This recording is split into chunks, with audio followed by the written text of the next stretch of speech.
Hello and welcome to today's video. In this session we're going to be looking at mechanical devices that are used to produce movements. Let's get started. Okay, so down below we have three images which are three different types of cam. Now a cam is really useful because it converts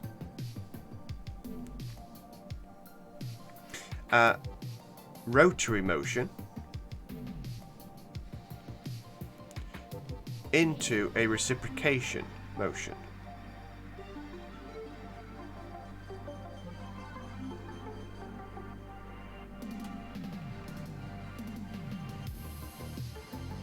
Where's my P gone? There we go.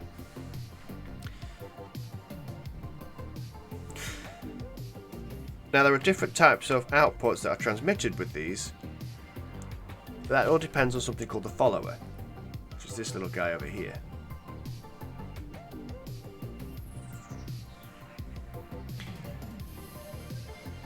Now, as these diagrams show you, we have that rotary motion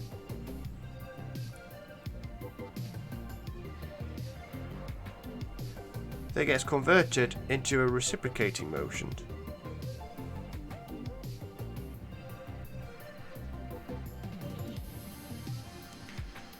Now, while I'm talking and explaining this, I might be flipping between two key terms here, motion and movement.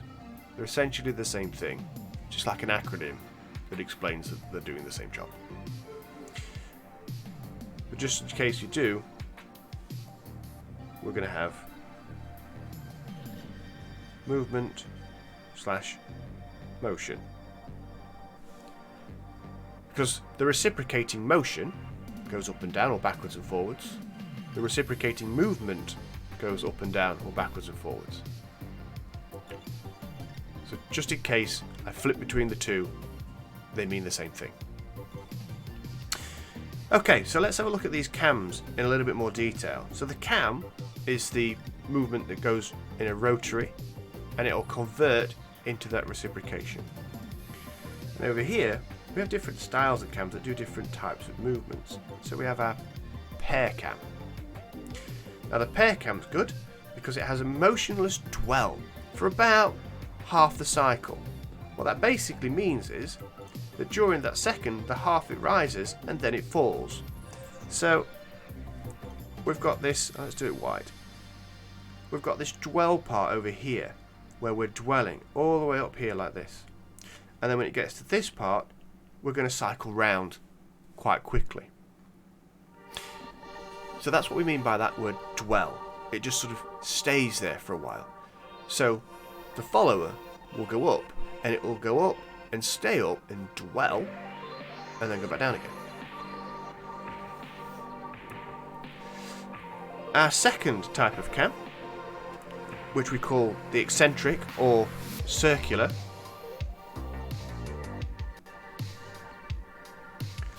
it's just a rotary cam, like a wheel, just goes round and round.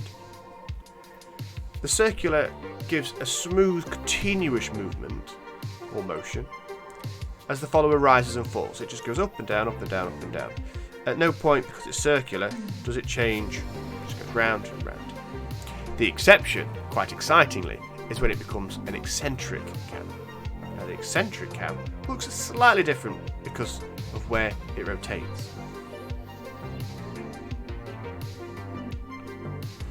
Now, eccentric cam is a circular cam,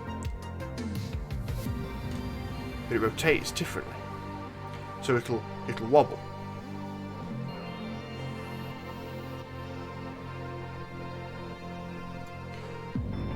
Okay, let's get rid of my eccentric cam.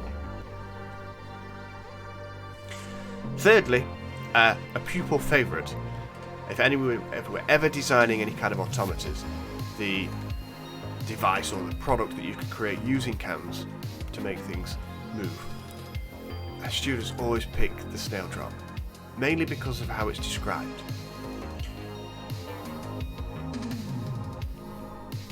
We call it a snail, mainly because, here we go, there he is, got a little snail.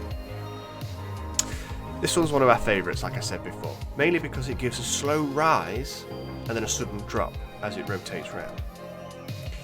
And we can quite clearly see that one, really, can't we? That it's going to be quite slow rising up here, but as soon as this part gets to it, it's just going to drop down. So it's going to go up, the follower will drive up like that, and then drop down, which creates a very interesting type of movement.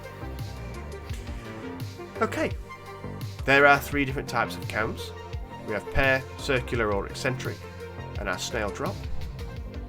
These are mechanical devices used to produce a movement. So what have we learnt in today's session? We've learnt to identify 3 different types of CAM. We recognise that they convert rotary movements into reciprocating movements. We've also worked out the acronym that movement can also mean motion, and they're one and the same. And that most students tend to pick the snail drop when they're doing a project. But if you're going to do a project at your school, maybe try the pair. Till next time, stay safe.